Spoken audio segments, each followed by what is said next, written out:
మంత్రి లోకేష్ పుట్టినరోజు సందర్భంగా కూటమి నేతలు ప్రకటించిన విరాళాలతో ప్రేమ సమాజం నైట్ షెల్టర్కు వంట సామాగ్రిని సమకూర్చి అందజేశారు. మంత్రి లోకేష్ జన్మదినం సందర్భంగా విజయనగరం ఎమ్మెల్యే అదితితో పాటు పలువురు కూటమి నేతలు 3 లక్షల రూపాయల విరాళాలు ప్రకటించారు. ఎమ్మెల్యేతో పాటు కూటమి నేతలు వంట సామాగ్రిని ఆశ్రమానికి అందజేశారు. లోకేష్ గారు పుట్టినరోజు సందర్భంగా మనం ఎన్నో సేవాభావంతో కార్యక్రమాలు అనేది మనం నిర్వహించాం. అయితే చూస్తుంటే ఒక బ్లడ్ డొనేషన్ క్యాంప్ నిన్న జరిగింది. మనకి బీసీ హాస్టల్స్కి ఫ్యాన్స్ లైట్స్ లేకపోవటం వాళ్ళ కోసం అది అరేంజ్ చేసాం. అలాగే ఒక ఆరో ప్లాంట్ కూడా బీసీ బాయ్స్ హాస్టల్కి ఇచ్చాము. అదేవిధంగా రకరకాల ఏరియాస్లో ఫ్యాన్స్ లైట్స్ స్కూల్స్లో లేని పక్షంలో అలాగే బుక్స్ పిల్లలకి ఇటువంటి అన్నీ కూడా మనం అరేంజ్ చేసాం.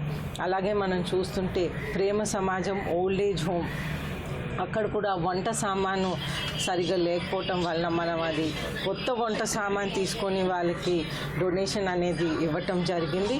అలాగే మనం చూస్తుంటే నైట్ షెల్టర్ కూడా ఒక 4 ఫ్యాన్లు అవసరం పడినాయి. అయితే వాళ్ళకు కూడా 4 ఫ్యాన్లు కొత్త వంట సామాన్ అనేది ఈ నైట్ షెల్టర్ కూడా మనం అందరం తెలుగుదేశం పార్టీ కార్యకర్తలు నాయకులు అందరు కూడా కలిసి ఈ డొనేషన్స్ అనేది మనం ఆర్గనైజ్ చేసాం.